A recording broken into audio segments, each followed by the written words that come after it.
Hello everyone and welcome back to Busy Pro Fast Wellness. Today I'm joined by someone who has had more health and wellness conversations than almost anyone else I can possibly think of.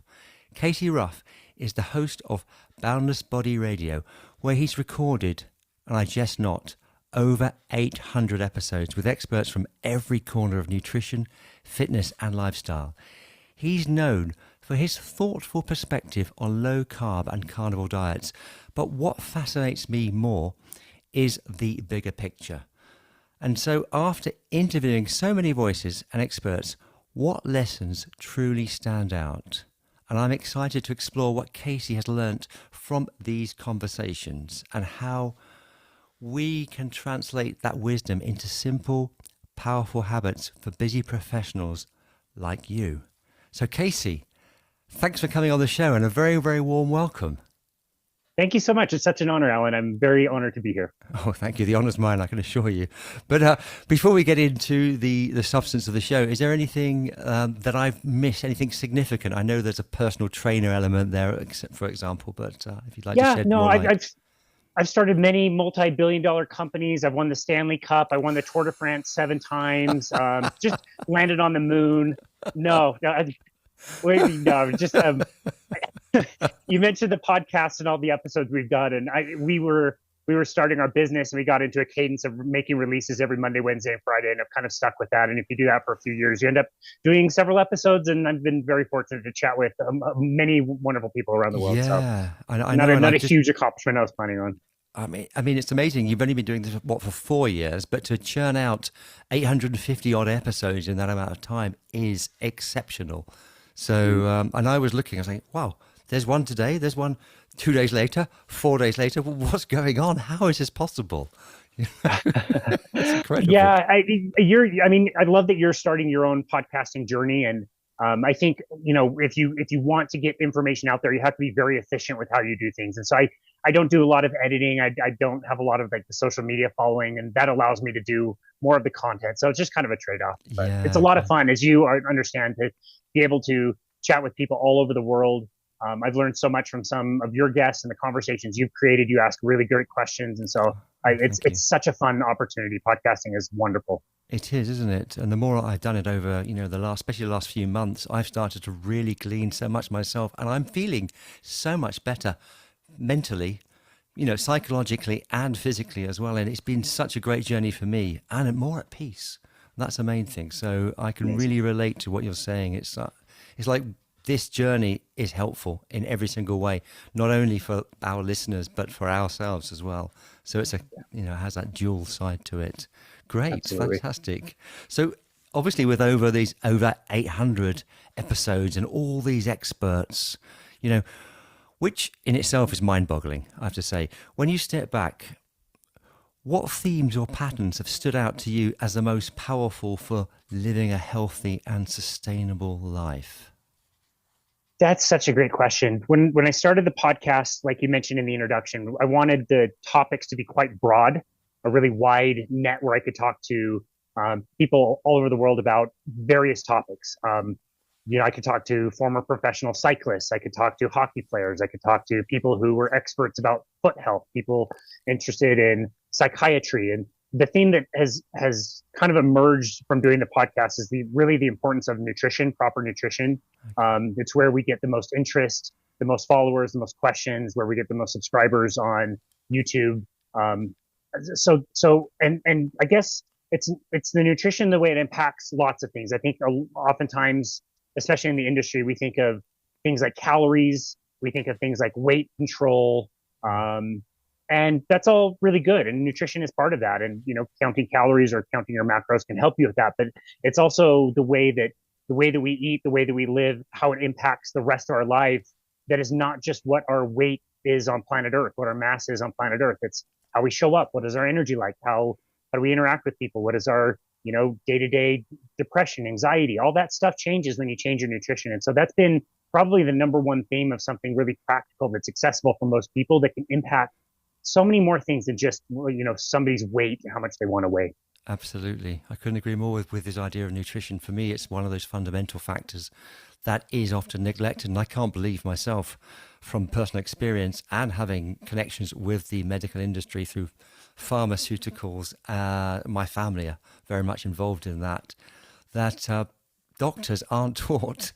They probably are. Maybe they are now more about nutrition. I think that's probably coming into their curriculums. But it's just amazing that at that root level, that it's just been neglected over those years. So I can imagine that's such a powerful one. I mean, do you have one sort of basic concept that you can share with other people? What's the sort of minimal thing that people can do in order to help them with their nutrition? Great. That's a great question. I love it. And I would say it's funny you bring up the education about the doctors, and I always question whether that's necessarily a good thing or a bad thing, because they're not given much. And if they are given more, you wonder whether they're even going to be given more incorrect information and then be more firm with that incorrect information. And so it's almost interesting that they're not getting as much. And, maybe they're telling their patients to lose weight and they can't lose weight themselves. It gives them an interest to dig deeper into nutrition, and hopefully they find the right information. So that's just an aside that I wonder about. Minimally speaking, I think most people could be doing a better job of getting high quality protein in their diets. If you're asking for one simple thing that most people can do, I think that's something that people can do. Understanding that animal-based protein is far superior scientifically than plant-based protein. That is not up for debate. That's been settled for a very, very long time now. And, we live in a time when there's an anti-meat kind of sentiment around, and, understanding that, most people in the world are already eating a plant-based diet. The standard American diet is a plant-based diet already, has been for a long time. And it's clearly not working that great for a lot of people. So one simple thing that anybody could do is realize that animal proteins are very high quality. They're available to the body. They contain all the nutrients we need and nothing we don't. And if people just make that a little bit more of the focus, I think they're taking a small step in the right direction. Absolutely, yeah. Thanks for that. I mean, I did have a chat with a mutual acquaintance of both of our, Casey Crowder, and we delved into this whole topic at great length. And that was fascinating in itself, because I learned so much from that in a previous episode of mine. But, I'm starting to sort of just shift off there. But obviously that could be difficult for some vegetarians and obviously vegans. So it's a very hard task for them to sort of make that change, psychologically. But, yeah, I feel for them for sure, because they're doing, generally speaking, vegan, vegetarian are doing everything for the right reasons. Yeah. And the problem is that it's incorrect on all of the reasons. It's not better for human health. It's not better for the planet, and it's not better for the animals either. And it's a tough understanding, and psychologically that is very, very difficult to grasp and grapple with. So I feel for that as well. Okay. Yeah, no, I get you. I hear you on that one. Thanks very much. And for me, it's like, obviously, we're both involved in I'm not anywhere near your level, of course, but we are involved in this sort of wellness industry, if you like, sort of from different perspectives possibly. But there's this whole thing of, there's so much noise around. There are so many gurus around at the moment, and there's so much advice in the health and wellness space that, whether it be from, the carnivore or to the keto, or from fasting to high intensity interval training, how do you personally filter out all the advice you hear and decide what's truly worth experimenting with? It is nearly impossible, isn't it? I mean, there is a tremendous amount of noise, like you said, with influencers and social media and things we're told, things in the media. It's nearly impossible. I feel for the normal, person out there that's just trying to do the best that they can. And maybe they do hear of an unconventional type of a diet, like a ketogenic or carnivore diet, and they think, wow, like I've tried everything else, maybe I could try this. Yeah. And then they see some silly news article that says, oh, this is going to kill you of a heart attack. And it's not based on any science. And the person probably would think, oh, great. Well, I knew eating cold cereal and bread in the morning was better, so I'm just going to go back to doing that. It's confusing. It's tough. I will say, generally speaking, I would want people to see who is benefiting and who is making money on advice that is being given. If I'm consulting with somebody and I'm trying to say that they need to train with me several days a week, they need to be on my particular meal plan, they need to buy my line of supplements, they need to commit for 6 months or a year, I would question that. That's Yeah. financially motivated. Whereas, if I'm doing a 30-minute consultation with somebody for free and I'm telling them that they need to get more protein and that's something they could try if they want, I don't make any money off of that. And generally Uh, speaking, people understand the things that work make their lives easier, not worse. It's not restrictive to yeah. have a restrictive diet that makes your life better. It makes your grocery bill a lot less. Mm, You have more time to do things you enjoy. Same with strength training. If you're constantly doing workouts all the time, you're not going to be able to have the quality of workouts to actually get you the results you need. I would make more money, Alan, if I said, hey, I need you to work with me 5 days a week and pay me for each one of those 5 days. yeah. I know already that's not the most effective thing. That's going to wear you out and make you tired and eventually, crash out. But while you're training with me, I'm going to make a lot of money. Yeah. Well, what if I tell you actually the most effective thing is to do a really good high quality workout, and you maybe only need to do that for 30 minutes once or twice a week. I make less money, but you're going to get better results. And again, the point of anything in lifestyle is not to be a pain. It's not to be a hassle and make your life worse. The point of all of this is to be happier, be better, show up in your life the way that you want to, get out of pain, lose body fat, move well, play with your grandkids. Like there's so many other things. And so you mentioned an experiment, and I love that you mentioned that. When we talk in science about the different grades of studies that are done, the highest quality study that we refer to as a randomized controlled trial, where we Yeah. take two groups of people, we change only one factor, keep all the other factors the same, follow those people for a very long time and see what the differences are. That's the Yeah. only way that we can prove causation in science. And unfortunately, that's kind of a farce in nutrition. You're never going to get that. But the poorest study that we refer to in science is something called a case study, or an N of one, where N is just one person. So if you go out and eat more protein and you feel better, that's nice. And I like that, for you, but that's not scientifically validated that No. because you ate protein, everything got better. But guess what? For you, that's your life. You are the Mm, N of one. That's your person. So your experiment mattered to you. And so in that way, the randomized control trials are really important, but they tell you nothing about what's going to be the best for you in your life.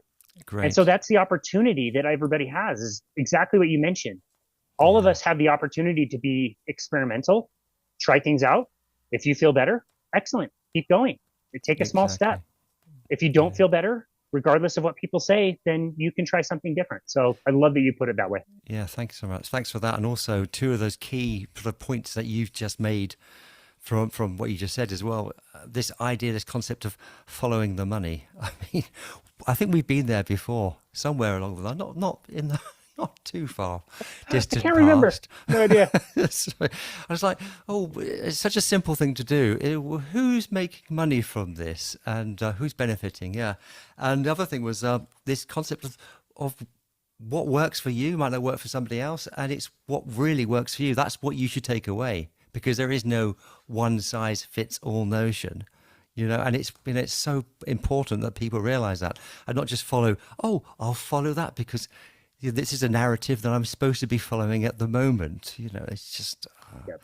yeah. Yep. There's That's a lot very of well said. there's a lot of a lot of myths and a lot of mendacity involved in all of this.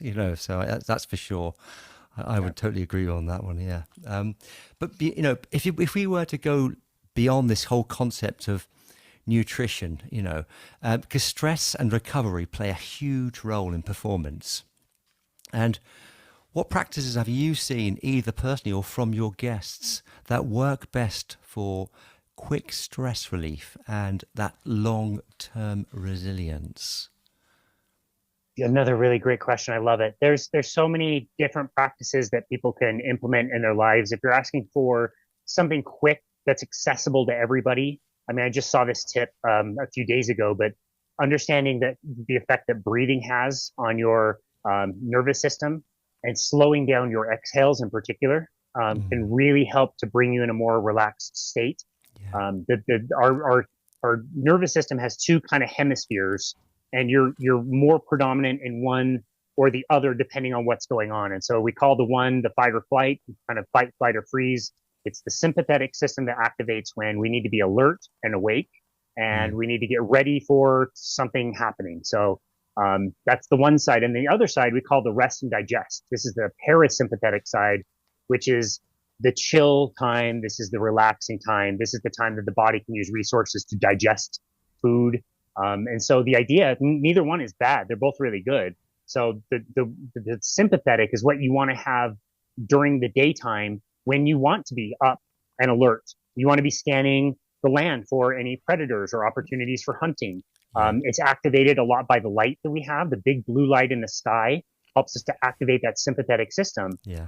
But then as nighttime comes, that should kind of slow down, and we should shift into the parasympathetic side so that we can relax, we can unwind, we can tell stories about our days. I think that's why a lot of people are drawn to Netflix at the end of the day, so they can, have some storytelling in their life and, take that on, and it helps them relax. It's a really great time to eat and digest your food properly.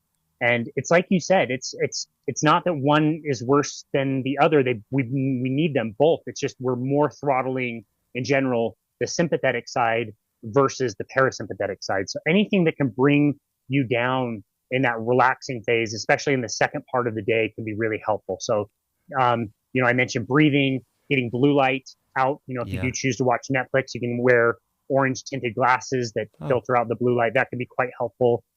Anything in general that helps you feel relaxed. I've got a sauna that I get in every single night and just spend, 15, 20 minutes in there and just reflect on my day. Some people choose meditation. Some people feel like grounding, getting their bare feet on the earth can really help. So there's lots of different ways, but I'm glad that you focus on that, because we as a society, we are way more activated in the sympathetic side of things. And then we try to add so much to that with complicated workout programs, and we're not recovering enough and all that stuff that you mentioned. So I think it's really important that we focus on relaxing and getting into that parasympathetic state. Absolutely. I mean, that makes me think about the importance of keeping everything as simple as possible. I mean, a lot of what I'm trying to do with the podcast as well is to find very simple exercises that can be employed with. I think the last one I did, there was a breathing exercise as part of the movement that I inserted into the exercises. And I've covered some of the breathing stuff. And in fact, I was speaking to a guest recently, Dr. Andrew Fix of The Code, a very good podcast. And he was talking about what wonderful breathing exercise which I'd heard on Andrew Huberman, Dr. Andrew Huberman, and it was just this idea that you breathe in as much as you possibly can, and then you think you're fully, and then you take a little extra, and then you sigh out very slow, and that seems to really work, as an exercise. Yeah, so it's just a little tips like that are wonderful. So I'm very much into the breath. We don't call it breath work, according to Dr. Andrew Fix. Call it breathing, not breath work, because work seems to contain that idea of it being arduous, But it's important to have that mixture of when you can get out, you can feel energized, and then also to take it down a few notches and get into that space. Dr. James Hewitt talks a lot about this as well, about this sort of recharge, reset, recharging, resetting, and it's really fascinating area to delve into. That. Yeah, I mean, great, thank you very much. I mean, you didn't sort of mention sleep there. I was surprised that you were going to say, "Oh no, sleep's a big one." Do you have a regime for sleeping? Do you have a sort of set way of doing that? Yeah, I should have mentioned sleep. It is huge, massive. And the good part is, the setting yourself up during the daytime can help sleep kind of take care of itself. So if you're doing some of the tactics that we described earlier to get into that relaxed phase, it should help you with your sleep. And so I do have a routine. I eat at a certain time before I go to bed. A lot of people find that to be really helpful, so they're not actively digesting food right before they go to bed. Like I said, I've got my sauna. I sit in at night right before I go to bed. I just feel like it's a nice way to kind of heat up my body before it naturally kind of cools down on its own. That helps give me good sleep. And I mentioned grounding earlier. Something that I've experimented with is a set of grounding sheets that is literally plugged into my outlet, not the electrical part, but the grounded part. And you can test your outlets in your house. And it's just a little thing that snaps onto the sheet. And I have to say, like, my sleep has gotten much deeper from using these grounded sheets, where you're literally connected to the earth, electrically, if that's the right word. And yeah, it was a simple set of sheets that I decided to try, and I noticed a difference in my sleep as well. So, again, people can experiment with those kinds of things, but the sleep is so important for setting you up for having a good day. And by the same time, again, the day prepares you to have a good night. And that includes, what we talked about with the sympathetic system. If people are not getting enough daylight, enough sunshine during the day, that can be really tricky. And their hormones might not respond with the same strength because they didn't get the daytime light that they needed to then have the wind down hormones come in. Wow. So I think about it like a pendulum. So, if you swing the pendulum wide one way, it should go far the other way as well. And so finding ways to get outside, get some sunshine, that kind of thing can also help with sleep quality later in the day. Wow, that's amazing. These are all great insights because I've not heard of a grounded sheet ever. And obviously the idea of not having enough sunlight during the day, that can be effective. That can negatively affect how you might reside at night. So that's really very great. Thanks for that. Thanks for sharing these things. And it's interesting because as you've been speaking about taking the saunas and things, it's like anything. If you keep doing that little activity, that becomes a habit after time, doesn't it? And I've noticed that with my own, and I've gleaned so many things, and some things haven't really taken off, but other things that I've persisted with, even if it's been a little bit against the grain, after a while, it becomes that easy, consistent habit, something that I can easily employ on a day-to-day basis. Whereas there might have been some resistance at the beginning, but sometimes it's quite decent just to push through. Other times it's easy because you think, oh, I can do this, and it's just natural, or it might be fun. So therefore it doesn't have that sort of side to it, which makes it really relentless and against the grain, so to speak. But great. Thank you. Thanks for sharing all of that.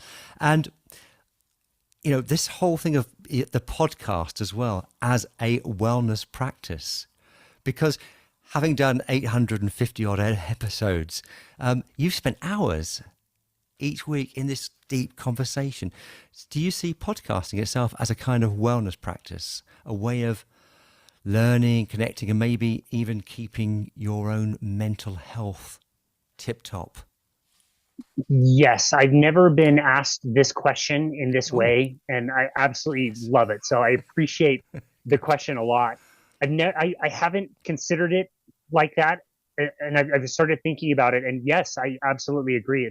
It's one thing to get the information, and we get, again, amazing information from people all over the world. I'm very privileged to be able to speak with them, the people that said yes to be guests, and I'm so grateful for them. And they teach me things. I, re-listen to episodes and learn things that I had forgotten. I need those constant reminders.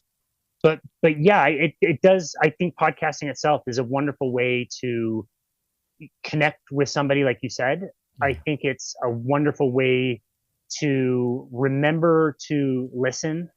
I've learned that my mute button on myself is the button I use the most on my podcast mixer. And I try to just remember that in day-to-day life, that when I'm working with clients, when I'm speaking with somebody, when, I want to have a genuine interest in that person and what their life experience is and things that they're going through, and try to be there for them. And so I think it's easy for us to get in a pattern where we're thinking about ourselves a lot. We're talking about ourselves a lot. And podcasting is a great reminder to, calm yourself down a little bit and give space for your guests. And we've created some really special emotional moments over the years, and to be, not physically present with somebody, but through a screen present with somebody as they're remembering something emotional or recounting, something important in their life.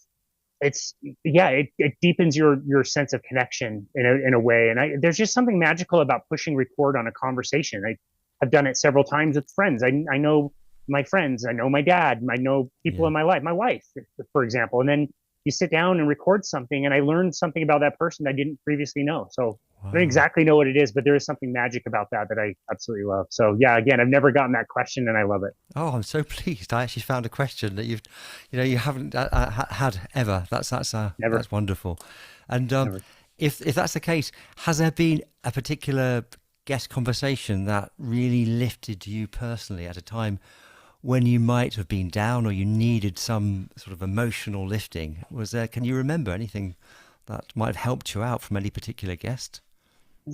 Yeah, I'm trying to remember one in particular.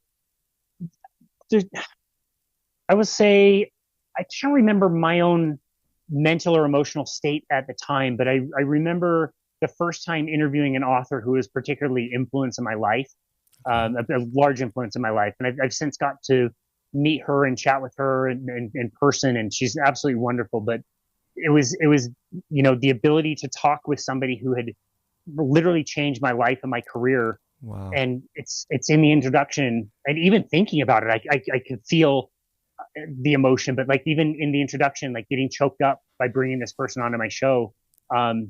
Man, it's those special moments that you think like, what am I doing talking to this person? Like I've got no business speaking with them, and they're giving me their time. And again, somebody that has completely changed my life. I can say that's a standout moment that really just got me flying high for a long time afterwards. Oh, and even to this day, like I said, can make me feel a little bit of that emotion. Yeah, no, I mean, having listened to some of your podcasts as well, quite a few of your podcasts over the last few months, there's definitely, you have a great connection with many of the guests, and I'm learning things as well. I mean, there was one recently on the harmful parts of dye, and I'm thinking, what the heck is this? Because I was thinking about dye in the genes, etc., which apparently can be poisonous. But I learned so much from that, the dye in food and things, from that couple that you interviewed, who were friends. You'd interviewed them before, but that was fascinating to hear that podcast and on their journey and their documentary making, which was really enlightening for me to find out that. And of course, it brought us back into the whole arena of nutrition, which is not the best in certain Western countries. So I have to bring up something which came into my head now. I'm kind of got the spontaneous side, but I went to the United States in 1980 for the first time, and I was a child. I won't tell you how old I was because that will give my age away. but I was visiting my godfather, who's lived out there for since the mid-70s. And there was this advert that's always stuck in my head, and it was Frosty's Lucky Charms. And I was thinking about this advert recently because it was one of those things that is the jingle was so infectious. And it would go, Frosty's Lucky Charms, they're magically delicious. And I thought, I'll add up there, but magically pernicious. Sorry, but it was just sort of, because how could they keep on espousing the wonderful, how great these cereals are, these sugary, awfully, and I think that was alluded to as well in that particular documentary, about the difference in changing that diet for her son. Of their son, and how important that was. And then you add sugar on top of that. Yeah, I remember doing that for sure as a kid. Yeah, no, it's so funny how catchy those commercials are, and a lot of people don't realize that as the time that smoking was starting to become more demonized, the smoking companies started buying the food companies, and they just kept applying we call them the 5 A's of the addiction pattern, where they focus on age, younger children, they have advertising. I probably won't be able to name all 5. They make things like really accessible, but they just ran the same program that they did with cigarettes. They just did the same thing with the foods. And so we have all these really catchy things that get stuck in our mind decades later that are a long-term memory and get released. 55 years later. Oh, no, not that long, sorry.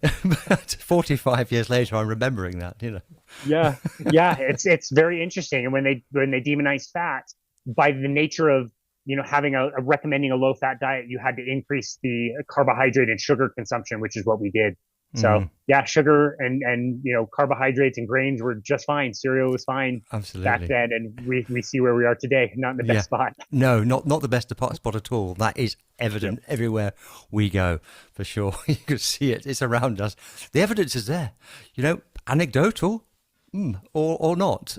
But okay. Anyway, after so many episodes, obviously, with your own routines or your perspectives, I mean, have they changed?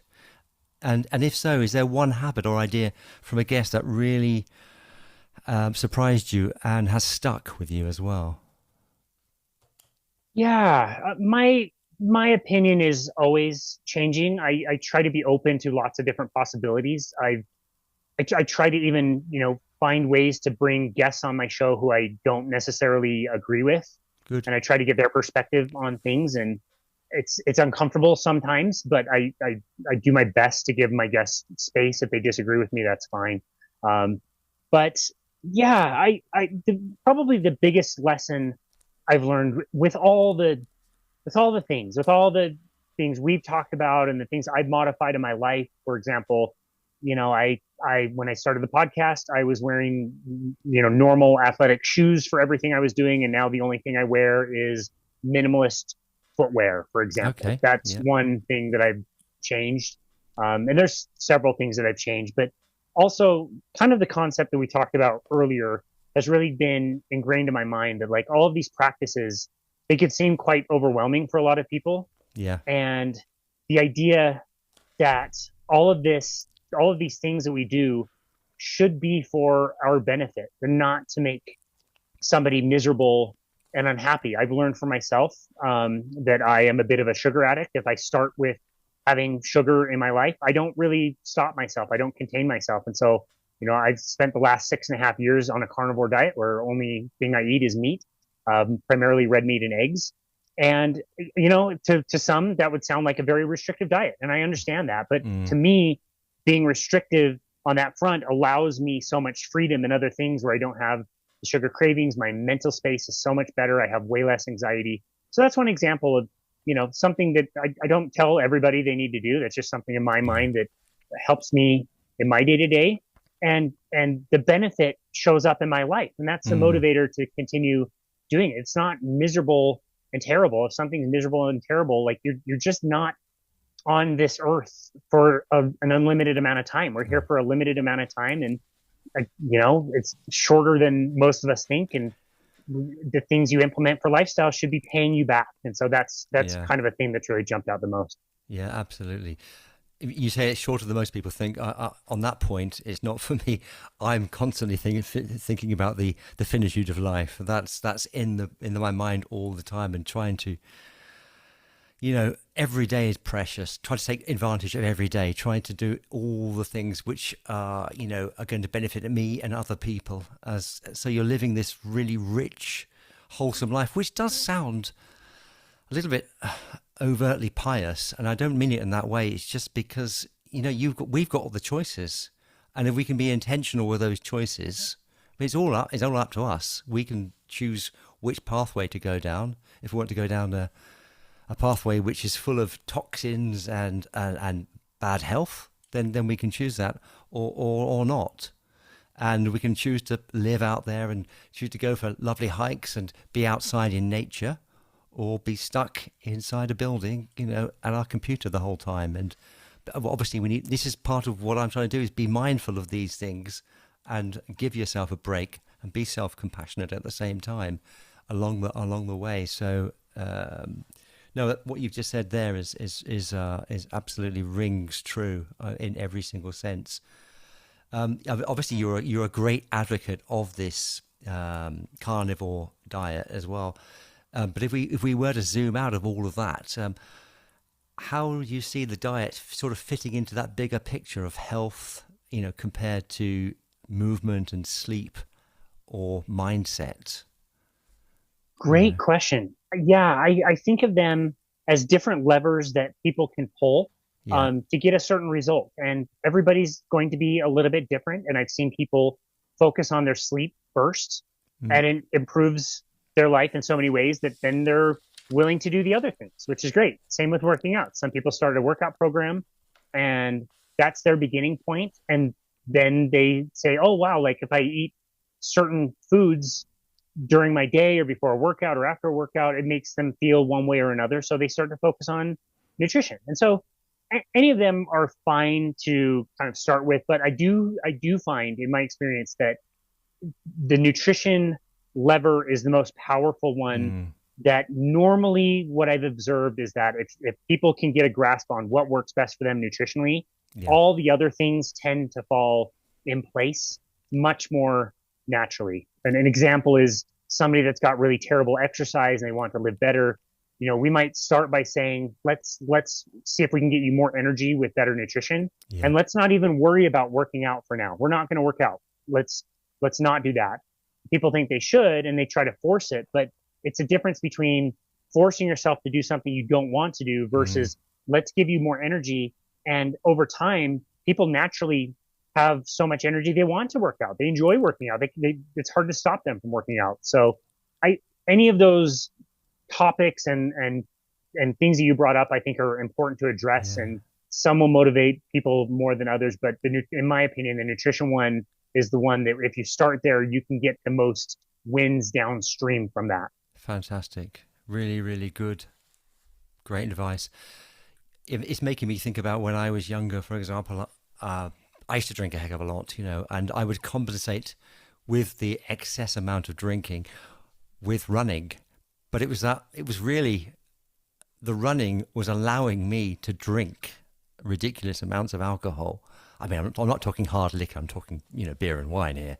But nonetheless, it was still an excess amount, and it was on a daily basis.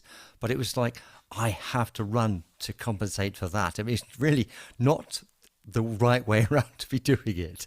It might have been better to have cut down drastically on that and then being even better at the performance. I mean, I was a really kind of massively into running in the past, but it was a way of allowing me to drink more, really, if I'm honest. I wasn't at the time. I was just like, well, I've obviously got to. Otherwise, if I don't run a lot, I'm going to get fat because of all the drinking and not particularly great nutrition either. I hasten to add, I mean, far too many carbs, far too much pasta. Which I know there'll be runners out there saying, "Oh, you need to take those carbs. You have to fuel up with those as much as possible." But Good point. No, what I do love about really what you've done is that you haven't, you're not constantly pushing that. You are saying, well, you can try these different things. Try, minimizing, getting down to a low amount of carbs if you need to. Mix it around, experiment. What works for you, and that's what I've found really useful in what your content has, it's churned out over the years, as opposed to sort of evangelizing. No, this is the way to do this, which is really not the best thing to do, I don't think. So great, and obviously thinking about moving forward in your Boundless Body Radio, because you've obviously built up a massive body of work. You've got a huge archive of wisdom. And so what questions or areas of health do you still feel curious about and want to explore more deeply? That's probably quite difficult to answer that, isn't it? It is, yeah. It's interesting when you look back at the journey and you realize the things that you were interested in or learned about that was never the intention. They just kind of came up more naturally in your life. Yesterday I did an interview with a woman who works with pregnant women doing workouts during pregnancy. There's a lot of controversy on what kinds of workouts you can do, and she's learned that exercise is amazing for pregnant women, and anybody can do it and should do it. And again, it's a little bit controversial if you listen to mainstream advice, but talking to her, she became a doula, which is somebody who does, primarily, she basically is like a midwife where she's with the person going through the birth. Oftentimes that can be like a home birth where you're giving birth at home versus going into a hospital. Yeah. And it was a similar kind of thing when she was learning about exercise and pregnancy, how it helped her in her life. She started a business and helped women do that. Then she became certified as a doula and is in birthing situations. And that's a situation she never could imagine that she would ever do. Right. Okay. But it was taking advantage of the opportunities that took her to that space. And when the opportunity arose, she decided like, yeah, I'm going to embrace this. I'm going to learn about this. I'm going to be curious and be observant. And now she is into something she never could imagine that she would be doing. Yeah. So I think about that similarly. There's definitely topics that I'm very, very interested in. Interactions with cholesterol in certain subsets of people has been really fascinating to dig into. There's a whole emerging field of what is called metabolic psychiatry, which is treating psychiatric disorders that can be quite heavy, such as schizophrenia, bipolar, Alzheimer's disease, your run-of-the-mill brain fog, depression, anxiety with food, and how that is transforming not just our physical health, but our mental health in measurable ways. I have people that are quite close to me that I know personally who spent decades of their lives diagnosed bipolar on many medications, basically sedated on the couch, missing all of the years of their life, that learned about this stuff and actually have reversed out of these very serious psychiatric conditions and are now off medications, are present in their lives, reestablishing relationships that ran away from them. I know many people personally who have gone through that journey. And it was through food and proper nutrition that got them there. And so, of course, that emerging field is absolutely fascinating. And, you know, how the research is panning out as far as eating disorders and all the things that we've already mentioned. So there's definitely interest, but I'm also trying to stay as open as possible to whatever possibilities are out there that could come my way that I can take advantage of. Oh, brilliant. Yeah, I mean, you've hit on a point of just remaining as curious as possible and taking advantage. And, you know, you've had this opportunity to speak to so many experts and obviously glean so much information. And then, as you say, you might not think that would be a particularly interesting topic. From your perspective at that time, then you think, wow, this is opening up so much new information I would never have considered before. So it's always a little opening, a little door, a little shed of light, a chink somewhere along the line, which could take you off down another path, and you'll learn so much in the process, which is brilliant, of course, because you've talked a lot about nutrition and your podcast and a little bit today.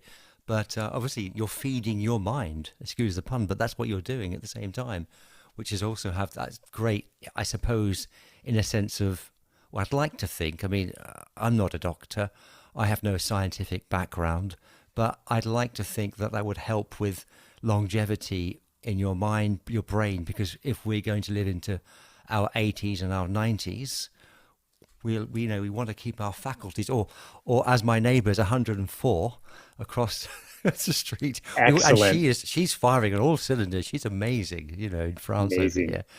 You know, she's just written a book. Well, she wrote it 2 years ago when she was 102. She published it, you know, but she's amazing. Constantly out there, you know, researching, and you can see her. I can see her from the window here with her notes, and she's scribbling stuff down on papers and things. It's quite amazing. I love it. I'd like to think that kind of continual life learning can, you know, and you're doing, obviously, you've got the perfect vehicle in which to do that. So, you know, long may that happen, you know, and I hope that I can jump on that sort of bandwagon and interview so many guests and find out brilliant things from them as well along the line. Absolutely. Yeah, so that's really good. Absolutely. Okay. Anyway, so I think in terms of everything I'd like to, you know, we've covered such a lot, and it's been really insightful, the whole conversation. Obviously, it would be great if you could just give us a brief a way that people can get in contact with you and get to know what you're putting out there. What's the best way that they can do that? No, of course. And yeah, this has been a wonderful conversation. Going back to the question of what people can do to bring more relaxation into their life, I think a tip that I missed is just listen to Alan's voice. Oh my goodness, you have the best, most relaxing voice. You did wonderful. Thank you. Of course. The best place to find us is our website. You just type in myboundlessbody.com. Okay.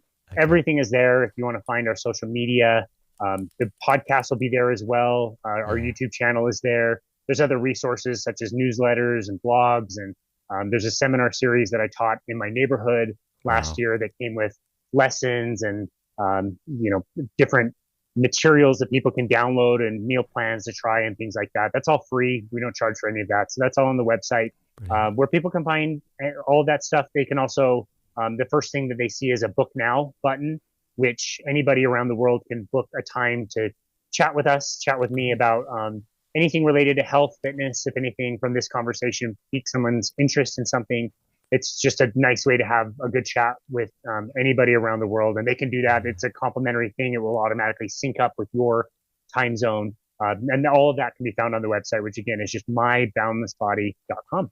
Brilliant. And of course, I will leave those in the show notes anyway, all the links, as many as I can possibly sort of find along the way.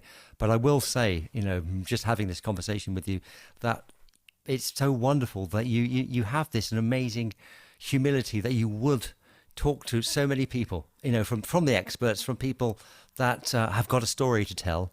And there's so much humility on your side. So I really do appreciate that. And that's a lovely characteristic to have, and I really that's just so great to be able to chat with you for this time. So I'd like to give a huge thank you to you, Casey, for sharing all of your wisdom along the way and for joining us on Busy Pro Fast Wellness. And I'm going to be signing off now. Unless there's anything else you would like to say along the way. Anything else? No, this is great, Alan. Brilliant. Thank you so very much. It was such an honor. Okay, thanks very much to all the listeners. And I'd like to say just to anybody who's out there, all three of you, until next time, keep experimenting, stay curious, and remember, the smallest consistent habits can lead to the biggest changes. Okay, thanks. Goodbye to everybody. Goodbye, Casey. Goodbye.